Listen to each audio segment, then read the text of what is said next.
भंडारा गोंदिया विधान परिषदेची निवडणूक लागली आणि त्याच्यानंतर एक 2 दिवसांच्या आधी माझी तिकीट निश्चित झाली.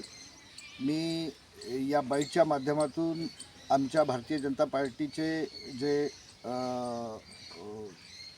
या महाराष्ट्राचे मुख्यमंत्री आदरणीय देवेंद्रजी फडणवीस साहेब, महसूल मंत्री आदरणीय बावनकुळे साहेब, विशेष करून आदरणीय परिणयभाऊ फुके विधान परिषदेचे आमदार, या सगळ्यांचा खूप आभारी आहे की त्यांनी माझ्यासारख्या एका सामान्य कार्यकर्त्याला ही विधान परिषदेची तिकीट दिली.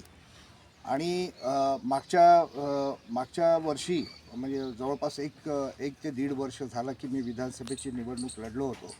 आणि या निवडणुकीमध्ये मला भारतीय जनता पार्टीचे सर्व नेते आणि पूर्ण गाव पातळीचे सर्व कार्यकर्त्यांनी प्रचंड मेहनत घेतली आणि त्या विधानसभेमध्ये आम्ही EVMमध्ये माझ्या विरोधात उभे असलेले आदरणीय नानाभाऊ पटोले यांचा पराभव आम्ही EVMमध्ये केला. पोस्टल वोट्समध्ये आम्ही कमी पडलो आणि शेवटी निकाल असा लागला की आम्ही 208ने हारलो. पण त्यावेळी जी आमच्या सर्व भारतीय जनता पार्टीच्या आणि मित्र पक्षांच्या कार्यकर्त्यांनी जी मेहनत केली, तर खऱ्या अर्थाने ही तिकीट मला न मिळता त्या सर्व कार्यकर्त्यांचा आणि मतदारांच्या ज्या भावना होत्या त्याचा आदर भारतीय जनता पार्टीच्या सर्व वरिष्ठ नेत्यांनी केला आणि ती तिकीट मला मिळाली. नगरात प्रवेश लागलेले आहे जनतेचे आमदार म्हणून. काय तुमचं यावरती मत?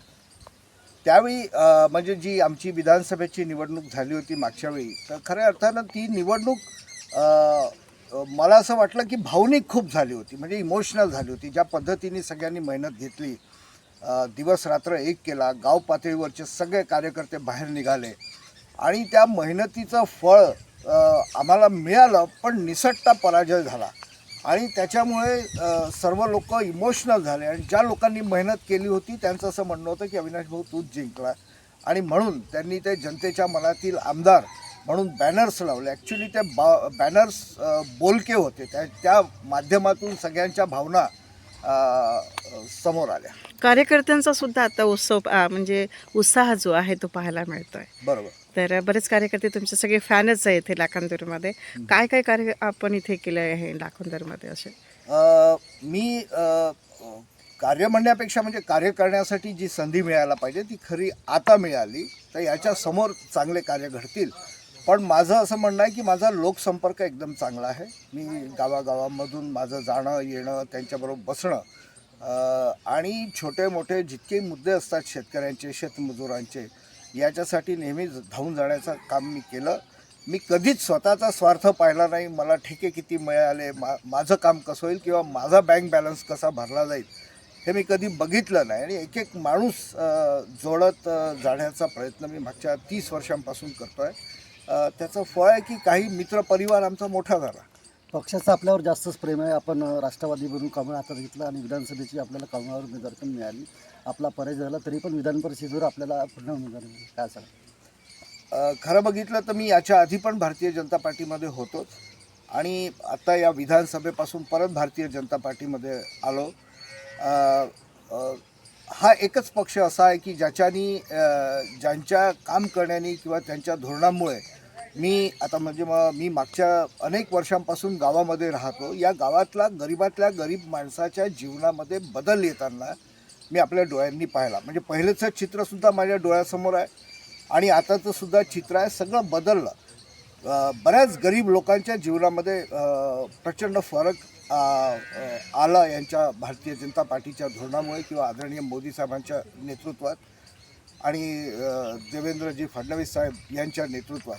आणि हा होणारा जो बदल आहे तोच अपेक्षित आहे की आम्ही सगळे जेव्हा काम करतो तेव्हा कोणाच्या तरी जीवनामध्ये, ग्रामीण भागातल्या किंवा गरीब लोकांच्या जीवनामध्ये बदल येणं गरजेचं आहे आणि तो बदल आलेला दिसतो आहे. लोकांची प्रगती झाली, विकास होतो आहे आणि तो जाणवतोसुद्धा आहे. आणि म्हणून आम्ही सगळ्या जणांनी म्हणजे निर्णय घेतला की भारतीय जनता पार्टीसोबत पूर्ण जीव लावून काम करायचं आणि पक्षामध्ये आहेच, काम करतोच आहे आम्ही लोक. आपलं विजयाचं समीकरण काय आहे? भारतीय जनता पार्टी जर तुम्ही विचार केला तर आज नगरपंचायती बघितल्या तर सर्वात जास्त भारतीय जनता पार्टीच्या हातामध्ये आहेत. चारही ठिकाणी मला वाटते उपाध्यक्ष आहेत, 2 ठिकाणी नगराध्यक्ष म्हणून निवडून आले आणि आमच्यासोबत मित्रपक्षसुद्धा आहे. आणि तुम्ही पूर्ण जिल्हाभर समजा संख्याबलाबल बघितलं तर आम्ही भरपूर समोर आहे काँग्रेसच्या. कट्टीतट्टीची लढाई आहे असं जसं जसं आपण संख्यापड बघितलं हां, तर तुमच्या विरोधकांना त्यांना वेगळ्या पद्धतीने स्वतःकडे खिचण्याचा प्रयत्न सुरू असतो. तो घोडे बाजारवाला प्रकार तर मी स्वतः तर काही करूच शकत नाही.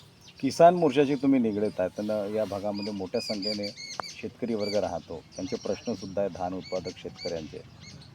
जर तुम्ही तुमची विधान परिषदेवर वर्णी लागली तर हा जो मुद्दा आहे, हा जे विषय आहे शेतकऱ्याशी निगडीत, तुम्ही प्रामुख्याने सभागृहात मांडून हे प्रश्न सोडवणार का?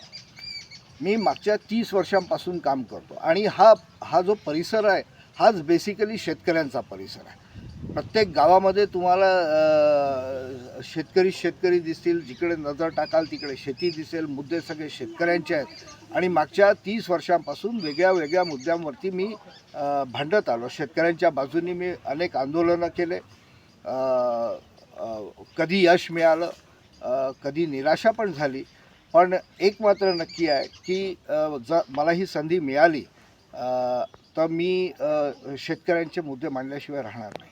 जे वीज ते कोणते आहे सभागृह? वीज आहे ते आपण मुक्त करणार का शेतकऱ्यांसाठी? जर विधान परिषद जर आपण आता निवडून जाणारच आपण, आमच्या शुभेच्छाच आहे तुम्हाला. तर ह्या शेतकऱ्यांच्यासाठी ज्या वीज असतात ते वीज माफी अजूनपर्यंत झालेली नाही, तर यासाठी तुमचे मुद्दे मोठे विधान परिषदमध्ये मांडणार का येत्या अधिवेशनामध्ये? तुमचं बरोबर आहे. आमच्या भागामध्ये 8 तासाची लाईन शेतकऱ्यांना मिळते आणि ही मागणी मागच्या अनेक वर्षांपासून राहिली की आम्हाला कमीत कमी 12 तास तरी लाईन शेतकऱ्यांना मिळावी आणि त्या दृष्टीने प्रयत्नसुद्धा झाले. आणि वरच्या पण बाजूने म्हणजे आमचे मोठे नेते लोक जे आहेत सरकारमधून, तर त्यांनी पण हे आश्वासन शेतकऱ्यांना दिलं आहे की आम्ही लवकरात लवकर 12 तासाची लाईन आमच्या भागामध्ये काही ठिकाणी देऊन राहिले 12 तास. तर आमच्यासुद्धा भागामध्ये 12 तास लाईन होईल अशी आशा आहे.